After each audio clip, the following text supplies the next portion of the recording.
And welcome to another episode of Marcom Mode, your podcast and webinar series for marketing leaders who enjoy the challenge of driving growth for a company, but are overwhelmed by being expected to achieve the same or better results with fewer resources. With Marcom Mode, we bring you meaningful conversations with marketing and PR leaders who can provide real-life examples of how to prioritize for success, overcome common challenges, and build effective teams.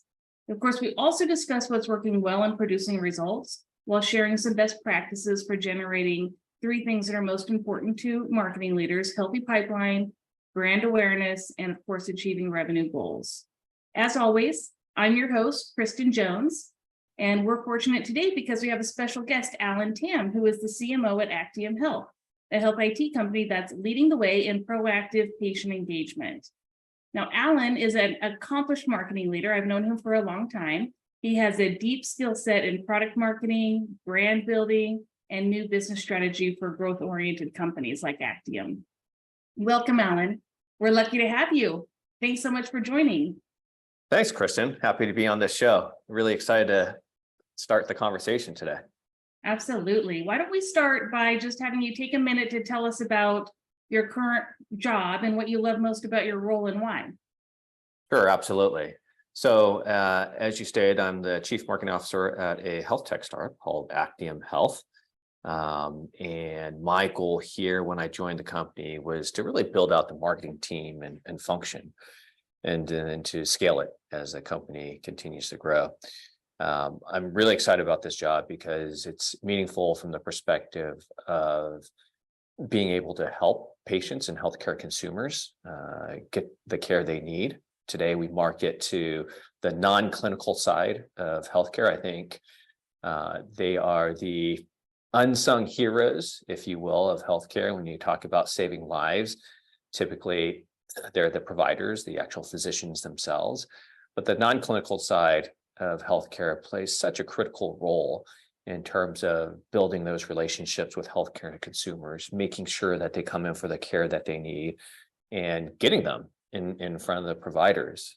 As the healthcare industry continues to evolve and you look at value-based care, a lot of what can be avoided can be achieved through wellness, preventive services, and so forth. So really, marketing to my people, if you will, healthcare marketers, a lot of the times, and helping them engage their audiences, very similar to, my job of engaging them.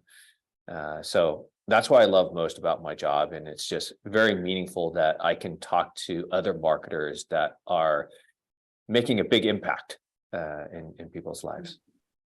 As you were talking, I was thinking that's one of the things I love about being on the agency side is that I'm always working with marketing fans, right? I mean, my clients are marketing professionals. And so there's always, you're always working with people who value marketing.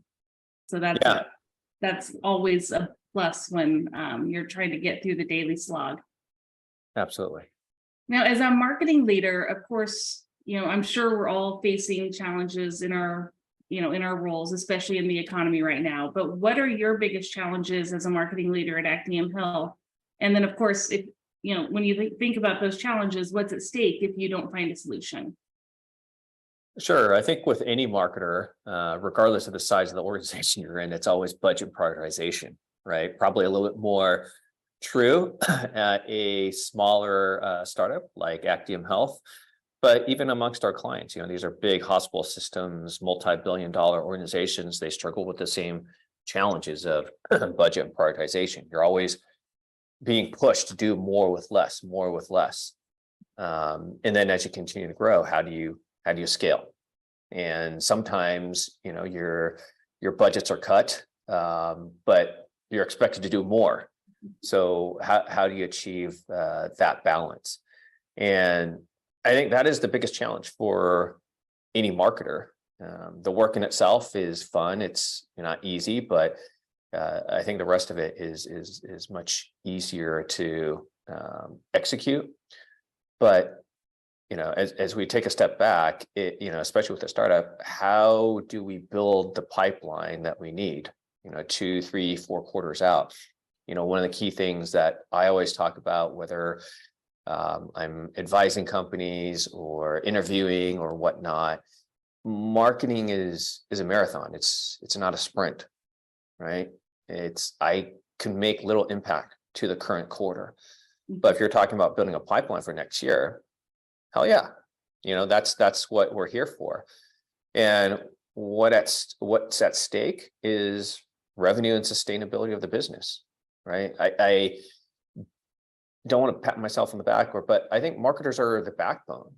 You set things up so that sales and the rest of the organization can achieve those goals by, bringing the right folks in, bringing the right audience in, making sure that there is a healthy and large enough pipeline for sales to hit the revenue goal. I'm not saying that marketing is the most important function, but oftentimes, this is what we're dealing with now in healthcare is marketing is strictly viewed as a cost center rather than revenue generator. And I think that idea and that concept needs to be switched. Without marketing in a healthy pipeline, growth in revenue is not achievable if you want to continue to grow and at the pace that you need to grow to sustain the business. Absolutely. So you talked about the challenge of, budget cuts and having to do more with less, tackling that challenge right now. How are you trying to do more with less, and how are you prioritizing your programs to achieve your healthy pipeline? Right. So number one customer for marketing is sales, right? So, marketing is pretty classic. You have the funnel, you have the sales organization. When revenue is up to the right, no one complains about anything and everything is happy despite all the inefficiencies, right? So, as I look at what we're doing, whether it's here at Actium Health or in my previous roles, it's understanding the sales cycle and what is needed to help accelerate that sales cycle all the way from top to bottom of that funnel. And typically, if you track and measure everything, you kind of know where are things taking the longest and what can you control as a marketer. And this takes, a lot of research, collaboration, communication, and understanding. It's reading the market and understanding the market and your audience, what their challenges are. It's talking to your sales organization and just being in tune with what's working for them and not, and being agile enough to control that. So, as I look at the funnel, you have top, mid, and bottom.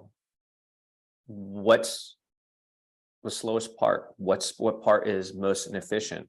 And that's kind of where I drive my investments, is where can I help the most? Where can the most impact be made? Mm-hmm. And as you divvy up the funnel, it's also what type of content, what type of channels. And it's going to be different. Every organization is a little bit different. Every industry is a little bit different. But I think this goes to, one of my core principles is everything in marketing is data driven and everything should be measured. And as a startup, sometimes there's no data there and there's no baseline. That's okay. You build a baseline. It doesn't take that long to build a baseline. I think a quarter is sufficient to build a baseline. And then there you have it. And, you use that to continually improve and to measure what you're doing. So that's kind of how I approach it in terms of budget prioritization. What's working? Where's the greatest efficiency? How can I accelerate revenue? Very good. So currently, what are your top priorities for Actium Health right now in terms of your KPIs? What are you trying to achieve? And you don't have to be specific about your KPIs, but on a broad level, what are those KPIs and what does success look like in terms of achieving those priorities? Right. So with any startup, it's always revenue, right? Without revenue, there's no growth. So my number one top level metric, regardless of whether I'm at Actium Health or anywhere else, it's pipeline. Right. Marketing is responsible for the entirety of the pipeline and should be responsible for the entirety of the pipeline. Everything that's in the pipeline should be touched by marketing. I'm not saying that all the leads that are generated and all the ops should come directly inbound from, marketing programs and marketing campaigns. But even for leads and opportunities that don't come from marketing, there's a website. There's, data sheets and collateral and white papers. All of those touch points are impacted and driven by marketing. So, revenue, again, is the number one KPI. And I think that's the only KPI that really matters at the executive level and to the board and to the street. Everything else, when you talk about things like click-through rates, open rates, that all maps up to that. So that's my number one priority at Actium Health. And then again, I break it down to the specific company and the specific industry that I'm in to understand, okay, how do I move the needle there? And what we're selling at Actium Health, which is, AI, and it's a SaaS-based AI product that helps healthcare identify their highest risk patients and drive them to care.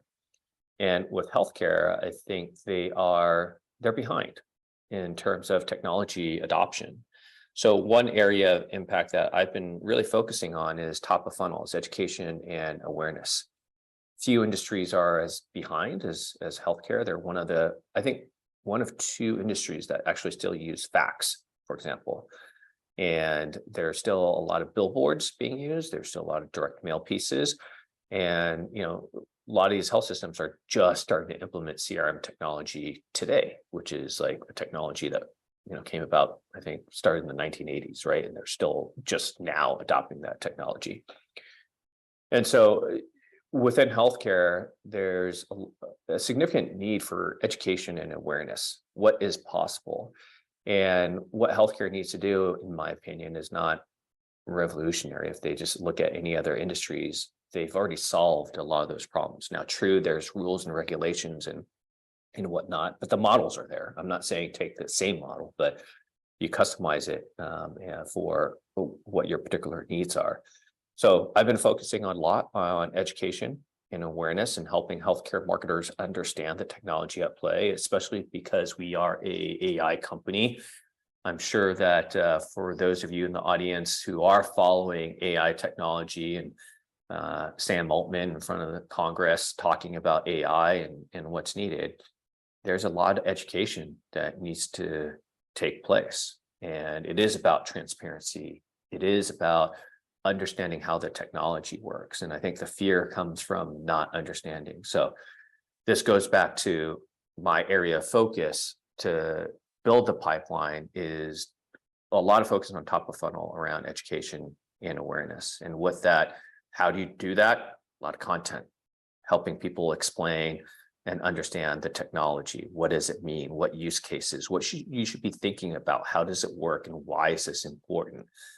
And this trickles down and drives a lot of the mid-funnel content as well as the bottom of funnel content as well.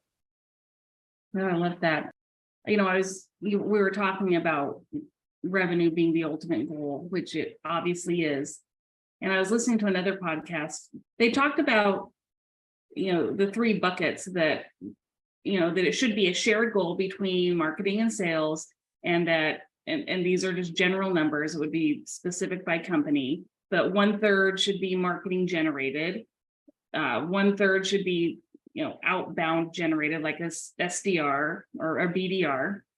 And then the third of that revenue should be like relationships with, the senior salespeople or the executive team or the board of directors, that type of relationship. There's a lot of finger pointing in sales and marketing sometimes between like, hey, you don't have enough leads, or how marketing didn't generate all the revenue, or sales, doesn't have what it needs for marketing. So I thought that was pretty interesting. And I wondered what your thoughts were in terms.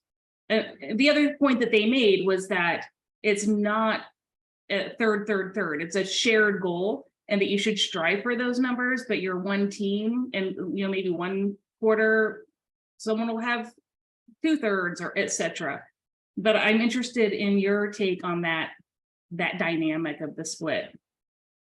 I'm really glad you brought that up, because so many times in the past in my career, it's like, oh, sales versus marketing, or marketing versus, another department, or sales versus another department.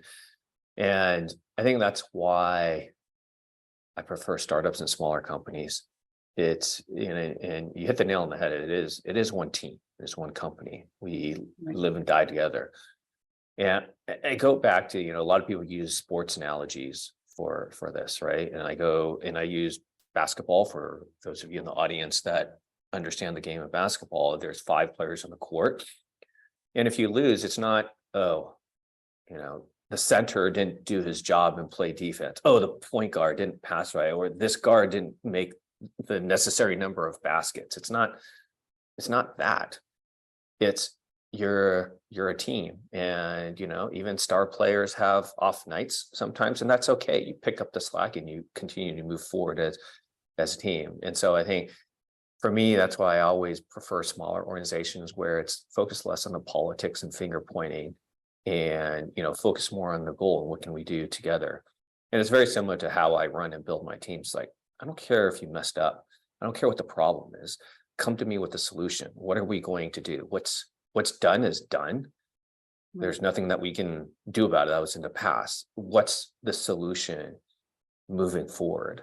And in terms of the splits that you shared, I think it's different by company, by industry and whatnot. I've been lucky enough where the organizations I've been in, marketing has been responsible for generating the majority of the inbound leads and also the revenue. But again, it's a collaboration between sales, between product, between the board, between the executive team. It's not a one person job, right? It's, especially in the sales organization, let's just say if sales fails, the whole company fails. Right. If product fails, engineering fails to deliver, the whole company fails. It's a team, and we each have our own unique area of specialization, and you have to work together. You got to do what you do best. So I absolutely despise the verses and the finger pointing. I think that's a very toxic environment, not only inter-department, but inter-department as well. And so that is one of my biggest pet peeves that I always try to address and fix as quickly as possible. Because if you're not working together, it's already challenging enough to run and build a business, right? And if there's internal fighting, then I'd rather that energy be spent fighting our competitors than your teammates. Right, absolutely. So what problems get in the way? So the primary goal is building a pipeline and achieving revenue goals. So what problems generally get in the way of hitting those goals? And perhaps you can provide an example of a problem that got in the way and how you overcame it. Sure. So, budget is always the problem, but I think budget is the genesis of it. And especially in the startup world, it's all about prioritization. The fun and not so fun things about marketing typically is it's a very big department, not necessarily from a personnel perspective, but from what marketing needs to cover and what they need to address. And something I always talk about is you go into any organization, you ask, well, what is sales responsibility? Well, sell, hit the revenue target. What is product's responsibility? Build and launch great products. What is marketing's responsibility? It's like, oh, they do events. Oh, they do brand. Oh, they generate leads. Oh, they build our website. There's so much that marketing does, and especially at a smaller scale organization, prioritization is key, right? And especially when you have limited budget, you need to stay focused. You need to understand what are the business objectives and making sure that everything that you're doing ties to those business objectives. You can't chase the shiny objects. Ooh, look, ChatGPT, or oh, here's this. Let's do that. Understanding what is the biggest area of impact that is preventing you from achieving your goal, which, like bring it back to pipeline and revenue. And to overcome this, it's all about measurement, right? It's marketing. Again, everything is data driven. The colors are not random.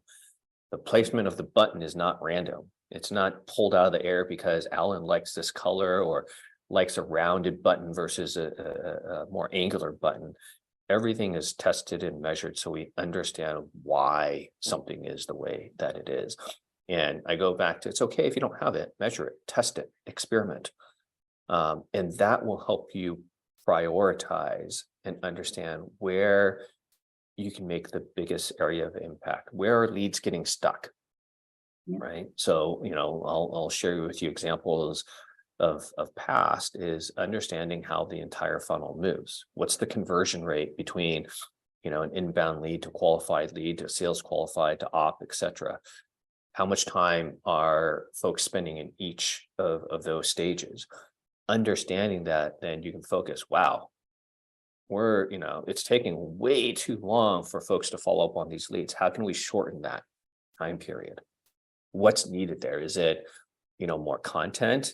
Do we need to qualify the leads better before they come in? Why is it, understanding that can help you prioritize and focus if the rest of the funnel is a lot more efficient.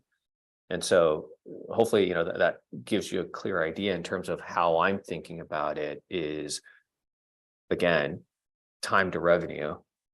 Where can I make the biggest impact the quickest?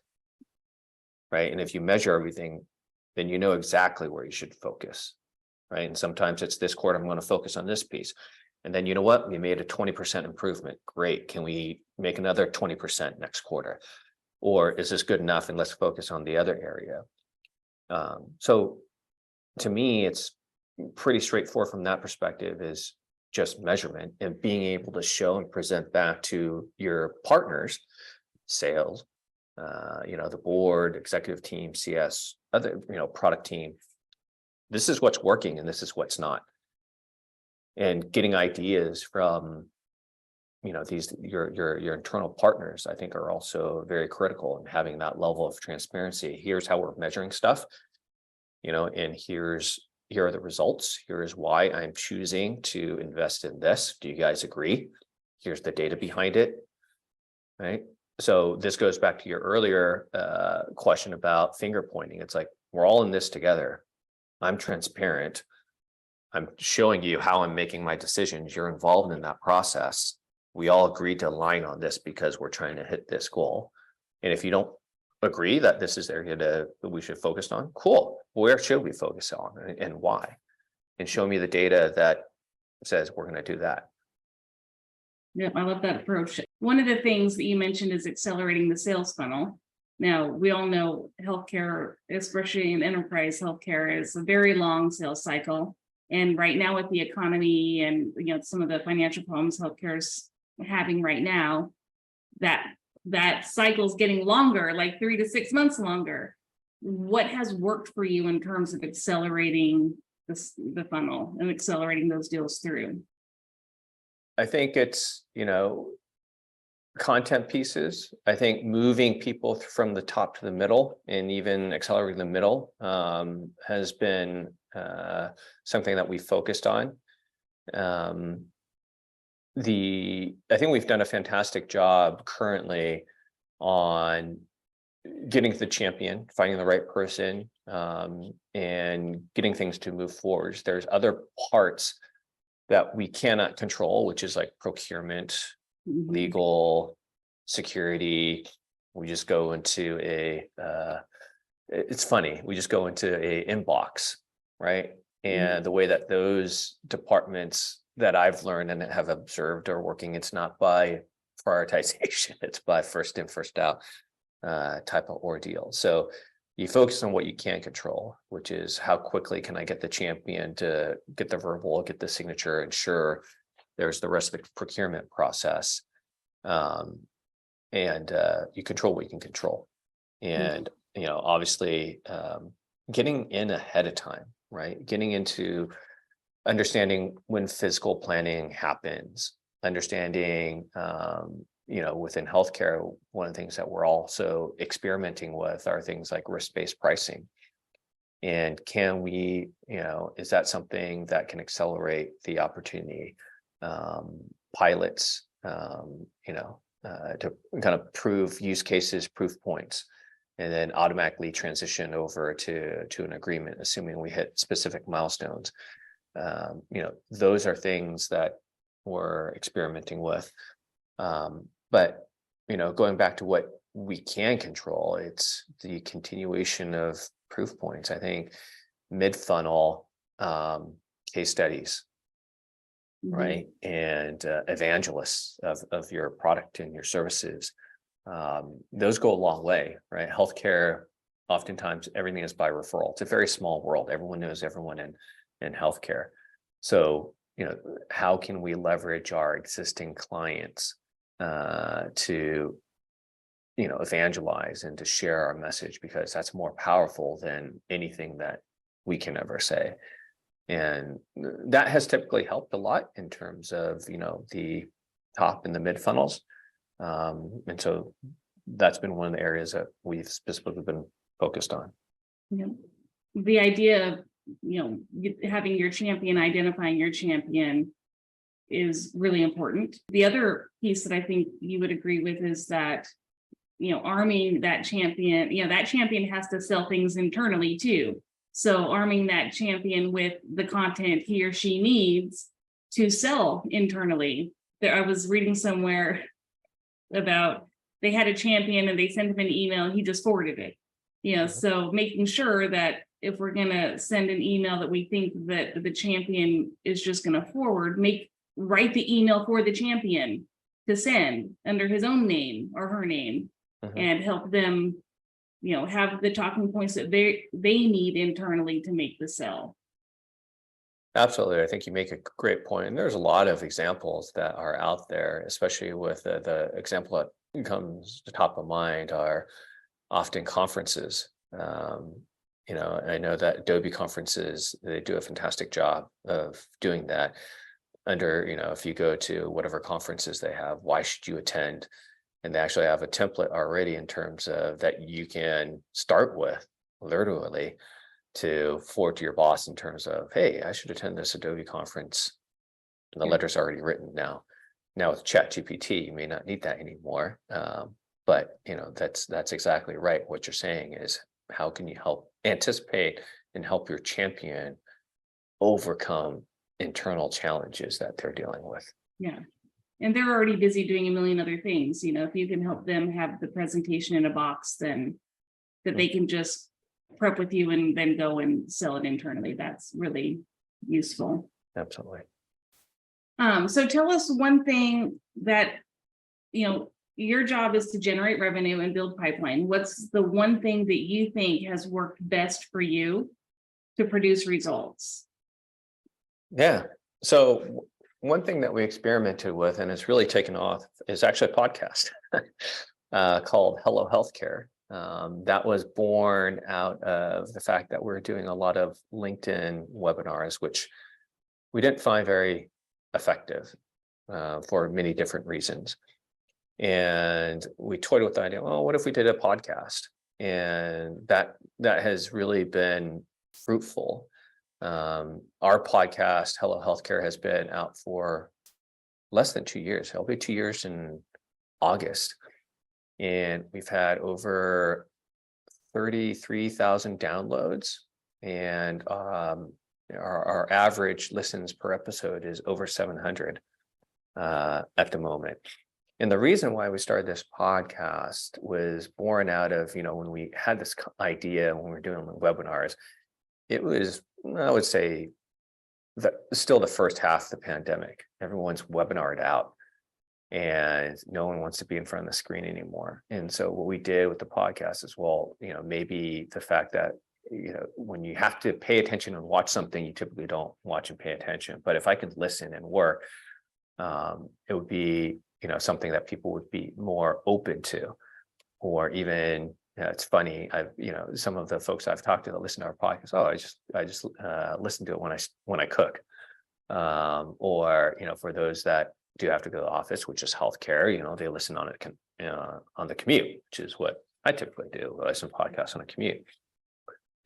So it really took off, and it was really necessary because when we started to build this out, it was, our approach to podcasts was a little bit different. And there were a lot of other healthcare podcasts that were out there, but typically they're more conversational, very similar to this in nature. And ours is conversational as well, but we really wanted to boil it down to what are some of the key highlights. And we focus on shorter podcasts. Typically, they're around 30 minutes plus or minus. And we focus on what do healthcare leaders want to know? What do they want to hear about? And who do they want to hear this content from, these topics from? And so we work with a lot of healthcare leaders. It's for them, by them, if you will. And it's been very fruitful. We focus on best practices. We focus on challenges.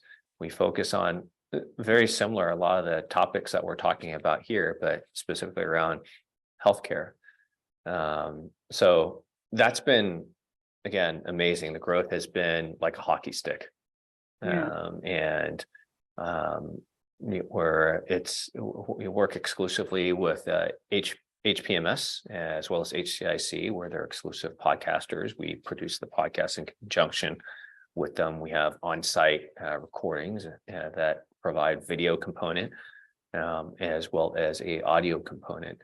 And that's been very great for us from the perspective of not only top of funnel demand gen, but also directly with the leaders that I have the opportunity to speak with as well, and understanding what are their challenges and are there areas that we can help with, right? And that's kind of how I position it. And then the last thing I'll talk about on healthcare is there's so many stories, there's so many amazing things that folks are doing.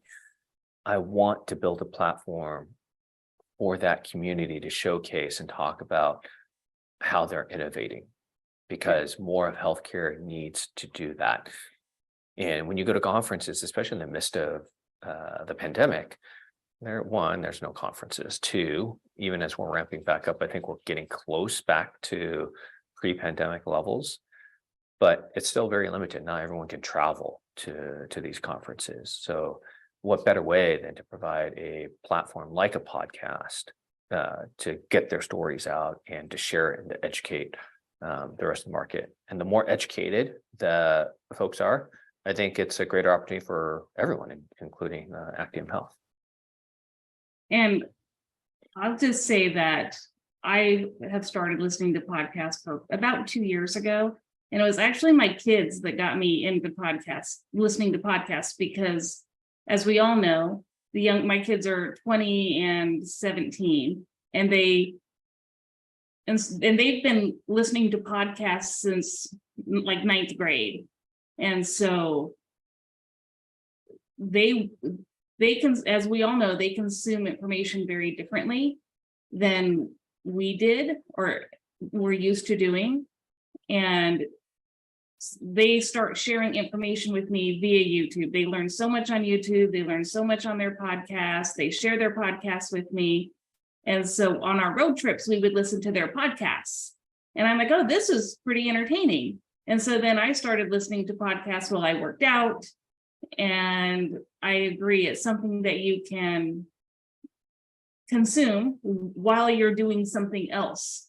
So then for me, one of the things is when I work out in the morning, I don't feel guilty if it takes me an extra hour to work out, or, if I miss an hour of work because I'm actually working as I'm listening to a marketing or sales related podcast. So I'm like, hey, this counts. Right. Yeah. So I think that's great that the podcast is doing so well. And do you feel that it's contributing to revenue and pipeline gains? Yes, absolutely. So a lot of our opportunities actually come from the guests themselves. But the beauty of the podcast is it generates a lot of content, Yes. right? It's not the podcast, just the audio podcast. There's a video element as well. There's also the transcript, which also then turns into blogs. Mm-hmm. And then there's also syndication. And so it's the content that keeps on giving. And that transcript and that content helps with SEO. So it's like a Swiss Army, right? It's one thing that actually keeps on giving and giving in terms of content pieces and different types of distribution channel. It's been phenomenal, not only in terms of our audience, but also on LinkedIn. It's generated great engagement. Like I said, the SEO component and all the additional blogs and content pieces that we've been able to create from these interviews and conversations that has led to us building a healthy pipeline. It's like the quickest way, I think, to the DM, the decision maker, especially when the guests are interested. Right. And that's the direct, I'm like a SDR in that sense, and finding these folks to talk to and seeing if they're interested and what their challenges are and talking about how we can help, and they become interested, and then here we go, let's go. So I think it's been extremely successful. One of the most successful things that I've done and have experimented with my first podcast venture, and I think it's paid off in spades in terms of being able to build a pipeline. Any best practices, if you were going to give advice to another person who's trying to be or moving into a role as a vice president of marketing or a CMO at a high growth company, what 3 pieces of advice or best practices would you share? 1, measure everything, right? Data driven. That's my number 1 thing, is measure everything. You have to understand the impact of everything that you're doing. You have to be able to back up everything that you're doing and show. Don't tell what's working, show what's working, what's not. And people won't question you because it's in the data there. So that's, advice number 1. Advice number 2, especially as you're moving up in the corporate ladder or moving up in marketing or any leadership, is be a student of marketing, right? You're not market. The one thing I also really enjoy about marketing is that it's not stagnant. It's evolving so fast. You're a student of marketing. You're not a marketing expert. And so having that mindset, I think, comes a long way in terms of being a good leader, building the right team, and just also being a good executive, being a student of marketing. And then the third piece of advice I would say is, I'm a very frugal marketer, right? It goes back to marketing as a cost center, right? It's like, don't overinvest, don't overspend. Really understand where your dollars are making the most impact. Be more conservative, because not everyone understands marketing, even your boss. So, stretch those dollars and just be more conservative. And that, I think, helps tremendously in terms of being able to focus and prioritize on the right things that make the most impact, giving you, greater longevity as well. I think the word of the day right now is efficient growth. So that's something that a lot of marketing leaders are talking about. Instead, it used to be grow at all costs, but now everyone's really focused on growing efficiently and, making sure that, like you said, that they're evaluating which programs are working and doubling down on those and cutting the ones that aren't. Mm-hmm. Absolutely. I think that's true of everything, especially, state of the economy, the evolution of AI, right? And if we talk about Actium Health and what we do, it is that, right? It's find your highest risk patients, get those patients in first. And this translates to, resonates tremendously with me and why I'm here at the company. It's, what if I had a technology that told me, Alan, these are the leads that have budget ready to spend now. They want to buy now.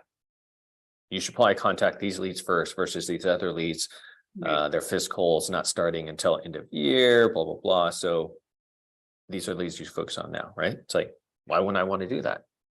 I love that you're talking about the company you're working with is focused on using AI in marketing. I mean, they're ahead of the game of probably all of us marketers, but I would be curious what your thoughts, for marketing B2B tech is, and how AI is going to transform that, and if you and your team are using AI right now in your daily work?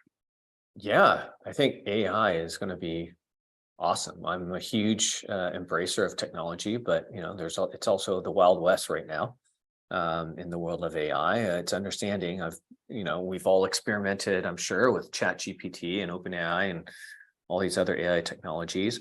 I think it's a great starting point. I think it helps marketers not just marketers, I think business and B2B business just operate more efficiently. I think where the technology is today, based on what we've played with it and we have used it, it's a starting point. It's not a final delivery mechanism, right? I'm not a content producer or content writer by heart. And I'm sure compared to you, I have significantly more writer's blocks, right? But AI technology like ChatGPT is a great helper for helping me overcome those writer's blocks, right? It generates a framework or some ideas. Oh, yes. Okay, that's a good point. And that's a good area to focus on. But it's not going to create the content that I want. And for those of us that had played around with it, especially depending on the type of content pieces you're trying to generate, it's not unique. There's no soul in terms of what it creates, and there's no context. And what people don't understand about AI, and this is what Sam Altman talks about, is where's the data coming from? Right? The AI is only as good as the data, assuming your algorithms is built correctly. Right. So your data sources have to be true. The data sources have to be, what you need them to be. And it's not today. Right. But I think it's a great starting point. I think in B2B, you're going to see more of that. I think people are fascinated, but it's not really, it's cool, but we've been using AI for quite some time, right? Siri, Alexa, all these other technologies, Waze is a great example. I was commuting the other day, and for those of you that are not familiar with Waze, it's like Google Maps, actually. Google bought Waze, and it's a socially driven traffic app, right? And it redirects you based on traffic. And oftentimes, most of us that use it blindly follow the redirects around traffic. And that's all based on data. But there are times where I know that, I think it was yesterday, where it's like, yeah, you're showing red and burgundy now, but I know by the time I get there and I know which lanes to take, it will actually be faster than if you took me off the highway and I'm going to be stuck behind lights. And by the time I got there, I also saw the off ramp was like super backed up, right? So again, where's the data source coming from? Data source is coming from all those devices and tracking times on those devices and not understanding context and all these other intricacies that us as humans have the ability to decipher. And I think context is going to be the biggest challenge for AI. I'm not sure how quickly it'll get there. But I don't know if that's something that AI can solve. Right. Well, I'm a fan of Waze too. We like to mark the police officers and roadside hazards and things like that. A couple ways that I used AI in my day-to-day work is, well, I created a new profile picture for myself for LinkedIn. I was like, because I was like, okay, do I want to get all dressed up and schlep out and do a photo shoot and all of that? And I said, how about I spend $40 and upload 25 photos? And I got, I don't know, I think 90 shots back. And of the 90, there was like one or two that I'm like, okay, these look like me enough. I mean, are they perfect? No, but they look like me enough that I could use it as a profile photo. And I didn't have to buy a new outfit because it created clothes for me. Now, would have I picked that outfit? Absolutely not. But it's good enough for the photo. So I've done that. And then the other thing that I found useful, and you might try it like this, is like uploading an audio, like the podcast, uploading audio, and then it'll summarize it and give you some like hot quotes. So it's good, like notes, like speaker notes in your podcast or episode notes. So that's been efficient for me. I mean, obviously I have to look at it, make sure it's accurate, but they've been pretty accurate. So those are two ways that I found useful. And of course, when you're writing something, one of our clients can only say something so many different ways, and you're like, oh my gosh, this is almost the same press release I've written 5 times. So wait, how can I say this differently? So that's been helpful to come up, and it's never worked out that I can put in a paragraph and have it rewrite the paragraph and the paragraph's perfect. It's never been that, but I've been like, oh, those are some good words I could use to edit this paragraph. So that's been useful. I think the other thing I've tried is, like, obviously, I've tried using it to write blogs. And what I've learned as I've experimented with it is it gives you actually fascinating insight in terms of what is out there on the web and what's missing, right? You try to refine it, it's like, that's not quite what I want to say. No, that's not quite what I want to say. It's like, I want it to say something around this. Yeah.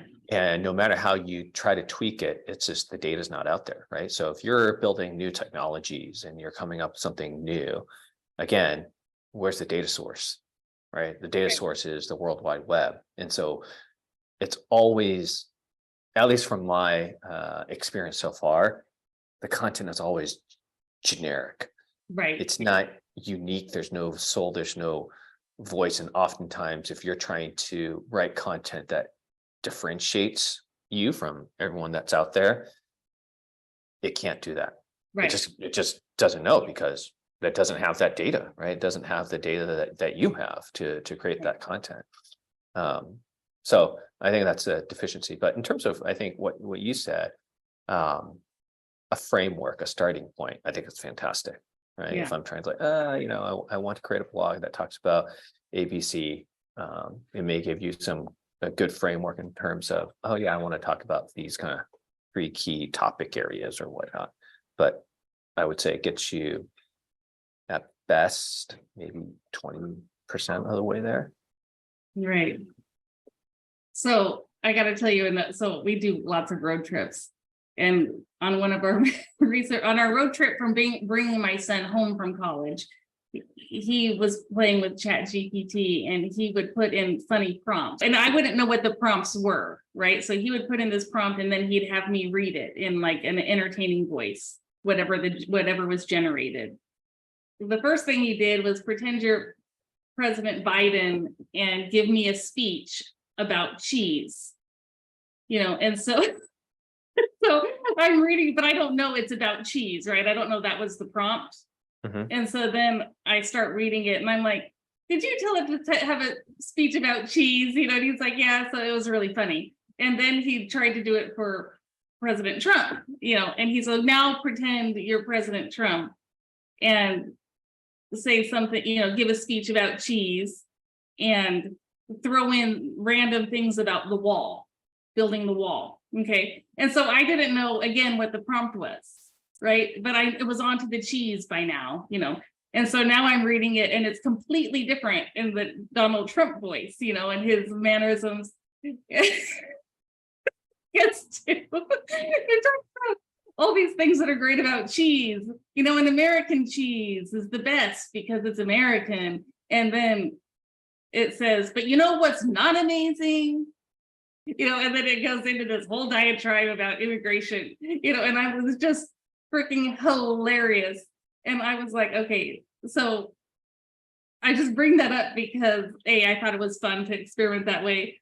But I also, my son says that the way that he and his friends are experimenting is doing funny things like this, or trying to trick, like they'll say, what's 2 + 2?